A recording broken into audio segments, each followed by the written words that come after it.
Have you ever come across something that shouldn't exist? Something that feels wrong? Ethan Carter was the kind of man who didn't believe in superstitions. He laughed at ghost stories, rolled his eyes at so-called haunted objects, and dismissed anything remotely paranormal as mere coincidence. He was a man of logic, of reason. That belief changed. On a cold October evening, it had been a long day at work. Ethan worked in publishing, editing manuscripts that ranged from tedious self-help books to poorly written crime thrillers.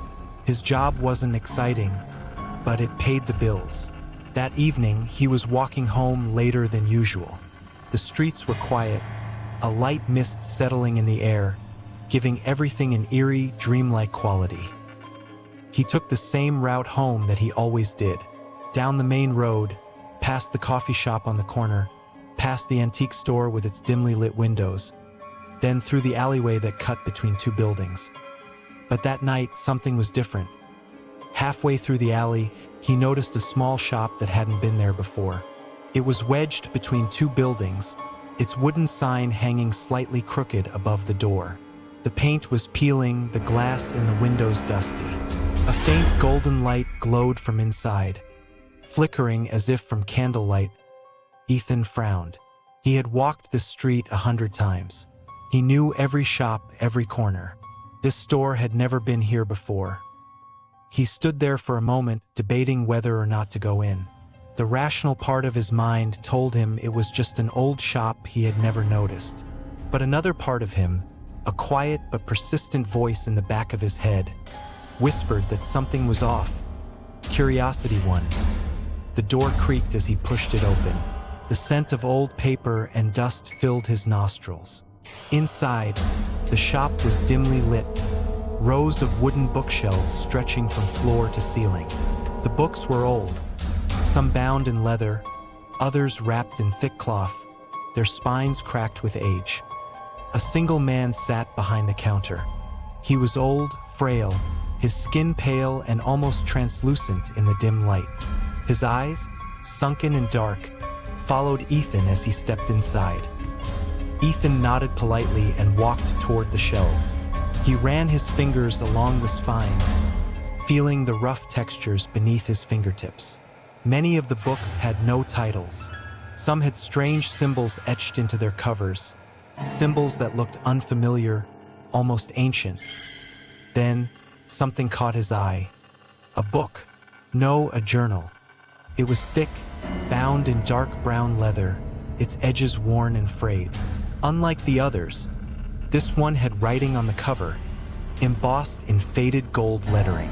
This journal belongs to the dead. Do not write in it. A strange chill crawled up Ethan's spine.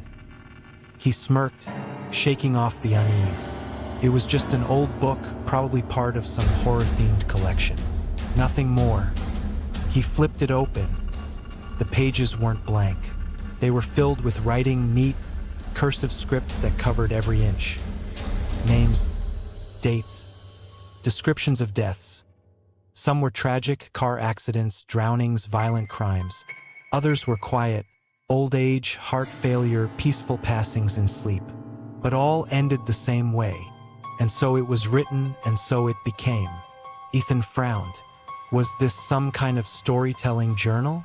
A collection of fictional deaths. He carried the journal to the counter. How much for this? The old man behind the counter didn't blink. Take it. Ethan hesitated. For free. Just take it. Something in the man's tone made Ethan's skin prickle. It wasn't an offer. It was an order. Be careful, the man added. Ethan forced a smile. Careful of what? The man didn't answer. He simply stared, his hollow eyes unblinking. Ethan left. When he stepped back onto the street, the cold air hitting his face, he turned for one last look. The shop was gone. At home, Ethan settled into his study. The journal sat on his desk, its leather cover reflecting the dim light. He flipped through the pages again, scanning the names and dates. One entry from 1893 described a man's drowning in a river. Another from 1956 detailed a woman's fatal fall from a balcony. The handwriting was eerily consistent, as if written by the same person, despite the entries spanning centuries. Then, near the end, he found something different. A blank page. No name, no description, just a date, tomorrow. A strange feeling twisted in his gut. Maybe the original writer had planned to add another entry but never did. A smirk tugged at Ethan's lips.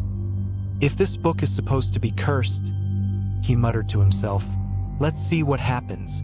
He grabbed a pen and wrote, Ethan Carter died in his sleep. The ink bled into the paper, and then, before his eyes, it vanished. The page was blank again. His smirk faltered. He touched the page, feeling its texture. Normal, just old. Maybe it was a trick page, some kind of disappearing ink. That night he dreamed. Darkness. A figure stood in the distance, tall, motionless. No face, only a voice, soft, whispering. It is written. Ethan woke up gasping. His room was freezing, his breath fogged in the air. He reached for his phone, 3 a.m., and then he noticed something, the journal. It was open, and there, in dark red ink, was his name. Panic gripped him. He grabbed the book and tried to rip the page out. The paper wouldn't tear. He tried burning it. The fire refused to touch it. Desperate, he ran outside and threw the journal into a dumpster. As he turned to leave, a whisper brushed against his ear. It is written. He spun around. The street was empty. His pulse pounded. He hurried back inside, locking his door, and then he heard it. A soft thud. The journal was on his desk. Terror coursed through him. He grabbed it and threw it across the room. It landed open, pages fluttering. The red ink darkened. And so it was written, and so it became. A whisper, a breath on the back of his neck. Then the room spun. His vision blurred. A sharp crack rang through the air. Darkness. The next morning, Ethan's neighbors found his body at the bottom of the stairwell. The coroner ruled it an accident. Slipped in the rain. Hit his head. Back in his apartment, the journal sat open on his desk. The red ink had turned black. If you enjoyed this story, make sure to like, comment, and subscribe.